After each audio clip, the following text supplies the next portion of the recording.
చందమామ కథలు. ఎదురింటి మంగమ్మ. చెంపకదేశపు సరిహద్దులో ఉన్న శంభవరం అన్న గ్రామంలో రామన్న అనే ఆసామి ఉండేవాడు. అతనికి సుబ్బన్న అనే తమ్ముడు, గౌరి అనే చెల్లెలు ఉండేవారు. రామన్న భార్య లక్ష్మి సుబ్బన్నను, గౌరిని ఎంతో అభిమానంగా చూసేది. ఆ కుటుంబం ఆ గ్రామానికే ఆదర్శప్రాయంగా ఉండేది. చెంపక దేశానికి పొరుగున ఉన్న దేశంతో యుద్ధం వచ్చింది. శత్రు సైనికులు సరిహద్దులో ఉన్న శంభవరం మీద వచ్చి పడబోతున్నట్లు పుకారు పుట్టింది.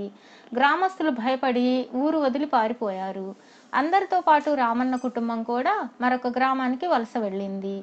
శంభవరం గ్రామాన్ని దరిమిలా శత్రువులు ఆక్రమించారు. రామన్న కొత్త చోట కొత్త జీవితం ప్రారంభించవలసి వచ్చింది. సుబ్బన్నకు చదువు అబ్బలేదు, కానీ రామన్న బాగా చదువుకున్నవాడు. లక్ష్మికి సంగీతం వచ్చు. ఇద్దరూ కలిసి చిన్న గురుకులం స్థాపించారు. గౌరి ఇల్లు చూసుకుంటూ అన్నకు వదినకు చేదోడు వాదోడుగా ఉండేది. సుబ్బన్న సమీపంలో ఉన్న అరణ్యం నుండి కట్టెలు, పనికి వచ్చే ఇతర వస్తువులు తెచ్చేవాడు. 1 సంవత్సర కాలంలో రామన్న కొంత డబ్బు వెనకవేసి 2 ఎకరాల భూమి కూడా కొన్నాడు. సుబ్బన్న అరణ్యానికి పోవడం మానేసి వ్యవసాయం ప్రారంభించాడు. కుటుంబ పరిస్థితి మళ్ళీ బాగుపడుతున్నది. రామన్న సొంత ఇల్లు కొనుక్కోవాలని ఆలోచన చేశాడు.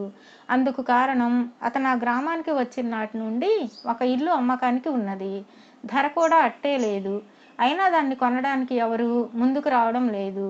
ఆ ఇల్లు కొనాలని రామన్న ఉబలాట పడడం చూసి, అలాంటి తెలివి తక్కువ పని మాత్రం చెయ్యకు, ఆ ఇంటికి ఎదురింట్లో ఉన్న మంగమ్మ చాలా ప్రమాదకరమైన మనిషి అని ఒక శ్రేయోభిలాషి చెప్పాడు.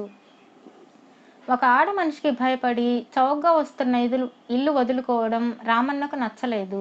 డబ్బు సమకూడగానే అతను ఆ ఇల్లు కొనేసి మంచి రోజు చూసి గృహప్రవేశం చేశాడు. గృహప్రవేశానికి ఎదురింటి మంగమ్మ కూడా వచ్చింది. ఎంతో కాలానికి తన చుట్టుపక్కలకు ఒక కుటుంబం వచ్చినందుకు ఆమె ఎంతో సంతోషించింది. మంగమ్మ ఇంట్లో ఆమె భర్త ఉంటున్నారు. వారికి పిల్లలు లేరు. బంధువులున్నారు, కానీ మంగమ్మకు వారితో పడదు. మంగమ్మ లక్ష్మితో స్నేహం చేసింది. కొంతకాలం బాగానే గడిచింది. లక్ష్మి తన ఇంటికి వచ్చిన పిల్లలకు సంగీతం నేర్పేది. రామన్న దొడ్లో చెట్టు కింద పిల్లలకు చదువు చెప్పేవాడు. గౌరి వంట పని, ఇంటి పని అంతా చూసుకునేది. సుబ్బన్న ఉదయమే లేచి పొలానికి వెళ్ళి మళ్ళీ రాత్రికి ఇల్లు చేరుకునేవాడు. మంగమ్మ గౌరిని రోజు కాసేపు తన ఇంటికి పిలిచి కబుర్లు చెప్పేది. చిన్న వయసులోనే ఆమె భారీ పనులు చేస్తున్నందుకు జాలిపడి, అయినా అంత పని నువ్వే చేస్తావేం, ఈ వదినకు కూర్చుని పాటలు పాడటం తప్ప ఇంకో పని రాదా అని అడిగేది. అలా అనకండి, మా వదిన దేవత. వచ్చే సంవత్సరం నాకు పెళ్లి చేయాలనుకుంటున్నారు. పని నేర్చుకోవాలని అంతా నాకు అప్పచెప్పింది. మా వదిన నాకు కావలసినవన్నీ కొని పెడుతుంది. నన్ను ఎంతో అభిమానంగా చూసుకుంటుంది అని గౌరి వినయంగా జవాబు చెప్పింది. నీలాంటి ఆడపడుచు రావడానికి ఎన్ని దేవుళ్లకు మొక్కాలో, ఎంత డబ్బు ఇచ్చినా నీలా ఎవరూ పని చేయరు. మీ వదిన అదృష్టం. అయినా మరి ఇంత అమాయకురాలివి, ఎలా బతుకుతావో ఏమిటో అని మంగమ్మ గౌరి మీద చాలా జాలి చూపేది. ఈ రకం మాటలు మొదట్లో గౌరి మీద పని చేయలేదు, కానీ క్రమంగా ఆమెలో అనుమానం తల ఎత్తింది. తాను తెలివి తక్కువది కనుకనే తన వదిన తన చేత అడ్డమైన వెట్టి చాకిరీ చేయిస్తూ తాను సుఖంగా కూర్చుంటున్నది. ఈ అనుమానం వచ్చినప్పటి నుంచి గౌరికి తన వదిన దుర్మార్గురాలుగా కనిపించసాగింది. మంగమ్మ సుబ్బన్న మీద కూడా ఇలాగే జాలి చూపింది. నిన్ను ఎవరు రామన్నకు తమ్ముడని అనుకోరు, అతను పాలేరు అనుకుంటున్నారు అన్నది మంగమ్మ అతనితో. ఏం చేస్తాను, నాకు చదువు రాలేదు, ఊరికే కూర్చోవడం ఇష్టం లేదు. అన్నయ్య నన్ను బాగా చూసుకుంటాడు, ఎవరు ఏమనుకుంటే నాకేం అన్నాడు సుబ్బన్న. ఊరందరికీ చదువు చెప్పే మీ అన్న నీకు చదువు చెప్పలేకపోయాడా? అయినా నీకు చదువు వస్తే తనకు ఊడిగం చేసేవాళ్ళు ఎవరుంటారు? అందుకే నీకు చదువు రాకుండా చేశాడు మీ అన్నయ్య అన్నది మంగమ్మ. సుబ్బన్నకు కూడా క్రమంగా మంగమ్మ మాటల మీద నిజమనిపించసాగాయి. ఈ సంగతి ఎవరితో చెప్పుకోవాలో అతనికి తెలియలేదు. చెల్లెలు గౌరికే చెప్పుకున్నాడు. గౌరి తన గోడు సుబ్బన్నకు చెప్పుకున్నది. తమ ఇద్దరికి ఏదో అన్యాయం జరిగిపోతున్నదని ఆ ఇద్దరూ నిర్ధారణ చేసుకున్నారు. గౌరికి కూడా సంగీతం వచ్చు. ఆమె ఒక రోజున లక్ష్మితో, వదిన, ఇంటి పని చేయడం నాకు విసుగ్గా ఉన్నది. కొంతకాలం నువ్వు ఆ పని చూడు, నేను పాఠాలు చెబుతాను అన్నది. అందుకు లక్ష్మి వెంటనే ఒప్పుకున్నది. సుబ్బన్న కూడా తన అన్నతో, నా ఒంట్లో బాగుండడం లేదు, కొంతకాలం పాటు ఇంట్లో ఉండి చదువుకుంటాను, పొలం పనికి ఒక పాలేరుని పెట్టుకుందాం అన్నాడు. అందుకు రామన్న సంతోషంగా అంగీకరించాడు. లక్ష్మి ఇంటి పనులు సునాయాసంగా చేసుకుపోతున్నది. కానీ పాఠాలు చెప్పడం గౌరి వల్ల కావడం లేదు. తాను చెప్పేది త్వరగా నేర్చుకోవడం లేదని ఆమె పిల్లల మీద కసురుకునేది.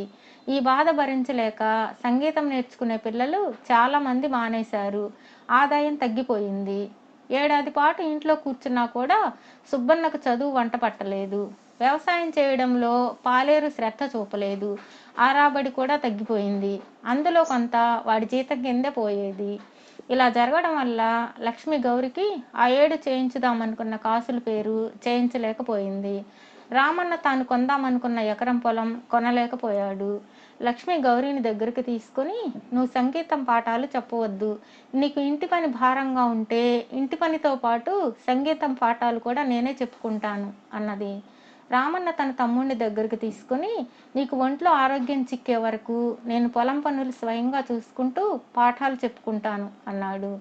ఈ ఏర్పాటు గురించి గౌరీ కానీ సుబ్బన్న కానీ ఏమీ అనలేదు.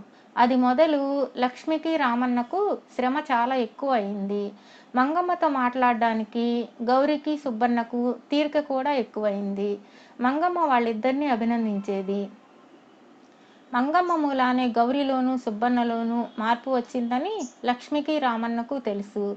తమ మంచితనంతో వాళ్ళిద్దరినీ మార్చాలని చూశారు. కానీ ఆ ప్రయత్నం ఏమాత్రం ఫలించలేదు. అందుచేత రామన్న ఒక ఉపాయం ఆలోచించాడు.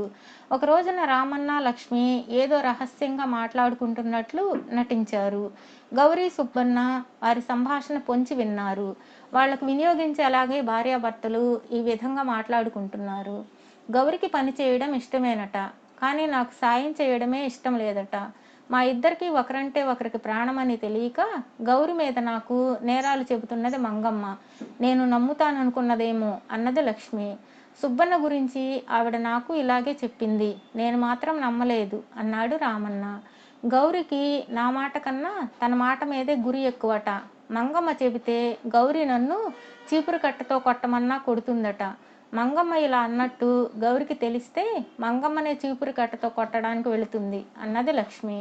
తాను చెబితే నా తమ్ముడు నన్ను జుట్టు పట్టుకొని వీధిలోకి ఈడుస్తాడట. ఈ మాట ఏనాడైనా వాడి చెవిన పడిందో వాడు తననే జుట్టు పట్టుకుని వీధిలోకి ఈడ్చుకు వస్తాడు అన్నాడు రామన్న. ఇలా భార్యాభర్తలు చాలాసేపు మాట్లాడుకున్నారు. కొంతసేపు అయ్యాక వాళ్ళు యువతలకు వచ్చి చూస్తే గౌరీ సుబ్బన్న లేరు. వీధిలో ఏదో కలకలం అవుతున్నది. భార్యాభర్తలు వీధిలోకి చూసి ఆశ్చర్యపోయారు. అప్పటికే చాలా మంది పోగై ఆ దృశ్యాన్ని చూసి వినోదిస్తున్నారు. సుబ్బన్న మంగమ్మను జుట్టు పట్టుకొని వీధిలోకి ఈడ్చుకు వచ్చాడు. గౌరి ఆమె వీపు మీద చీపురు తిరగేస్తున్నది. రామన్న చటుక్కున వెళ్ళి గౌరిని సుబ్బన్నను చెరొక చేత్తోనూ ఇంట్లోకి లాక్కువచ్చాడు. మన్నాడే మంగమ్మ ఆమె భర్త తమ ఇల్లు అమ్ముకొని ఖాళీ చేసి వెళ్ళిపోయారు. ఎందుకంటే కలిసిమెలిసి ఆప్యాయంగా ఉండే కుటుంబానికి ఎదురుగా మంగమ్మలు ఉండలేరు కదా.